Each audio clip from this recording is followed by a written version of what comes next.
Shalom bien-aimés, Rhapsodie des réalités du dimanche 27 juillet 2025. Notre thème d'aujourd'hui est Planifiez votre prière, Alléluia. Notre verset d'ouverture est tiré du livre de Ecclésiaste 5, verset 2, la version message. Ne remplis pas ta bouche ou ne parle pas avant de penser. Ne sois pas trop pressé pour dire à Dieu ce que tu penses qu'il a envie d'entendre, gloire à Dieu. En ce qui concerne la prière, vous devez réaliser l'importance de planifier votre prière ou votre vie de prière. La prière n'est pas quelque chose que vous faites à mi-cœur. Cela nécessite une révérence, une compréhension et une préparation minutieuse. Ecclésiaste 5, verset 2, version King James. Ne te presse pas d'ouvrir la bouche et que ton cœur ne se hâte pas d'exprimer une parole devant Dieu, car Dieu est au ciel et toi sur la terre. Que tes paroles soient donc peu nombreuses. Alléluia. Lorsque nous prions le Seigneur, nous devons le faire avec but et clarté. Planifier votre prière signifie reconnaître la grandeur de Dieu et reconnaître qu'il est le Tout-Puissant. Cela implique préparer votre cœur, décider par l'esprit ce que vous voulez discuter avec lui et les articuler avec précision et sincérité. Rappelez-vous à nouveau ce qui est dit dans la dernière partie de Ecclésiaste 5, verset 2, que vos paroles soient peu nombreuses. Cela signifie résumer vos prières. Cela rappelle ce que le Seigneur Jésus a dit dans Matthieu 6, verset 7. En priant, ne multipliez pas de vaines paroles comme les païens qui s'imaginent qu'à force de paroles, ils seront exaucés. Mais comment pouvez-vous résumer votre prière si vous ne l'avez pas prévue? Cela n'implique pas de minimiser le temps que vous passez dans la prière, mais plutôt d'être délibéré, volontaire et dirigé vers l'esprit. Les paroles irréfléchies et les déclarations hâtives n'ont aucune place devant le roi de gloire. Planifiez vos paroles.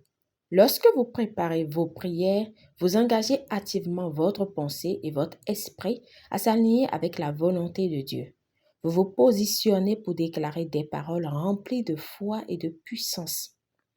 Cela vous aidera à toujours prendre un moment pour écrire ce que vous voulez dire au Seigneur. Pensez au domaine de votre vie où vous souhaitez recevoir ses conseils, ses interventions et ses bénédictions. En outre, considérez les pensées et les idées qu'il a déjà éveillées dans votre cœur. Ensuite, vous parlez en langue. En parlant en langue, vous articulez des mystères divins et gagnez de la perspicacité dans les réalités au-delà de la compréhension humaine. Alléluia, gloire à Dieu. Prière.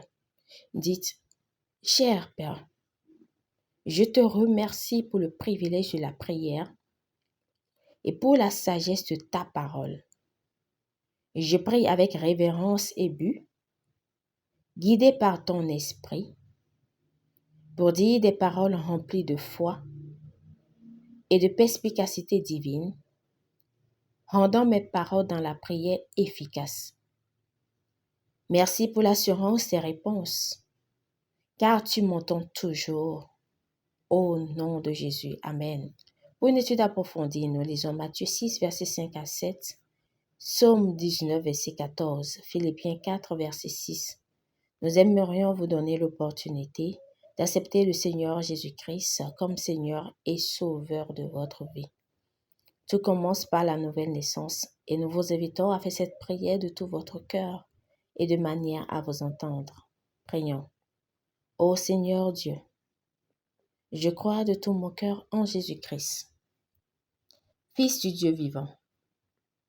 Je crois qu'il est mort pour moi et Dieu l'a ressuscité des morts. Je crois qu'il est vivant aujourd'hui. Je confesse de ma bouche que Jésus-Christ est le Seigneur de ma vie.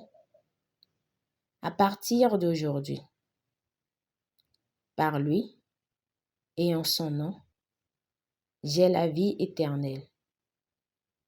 Je suis né de nouveau. Merci Seigneur d'avoir sauvé mon âme. Je suis désormais un enfant de Dieu. Alléluia. Nous vous invitons à lire Romains 10, versets 9 à 10. Félicitations si vous avez fait cette prière, vous êtes désormais un enfant de Dieu. Alléluia.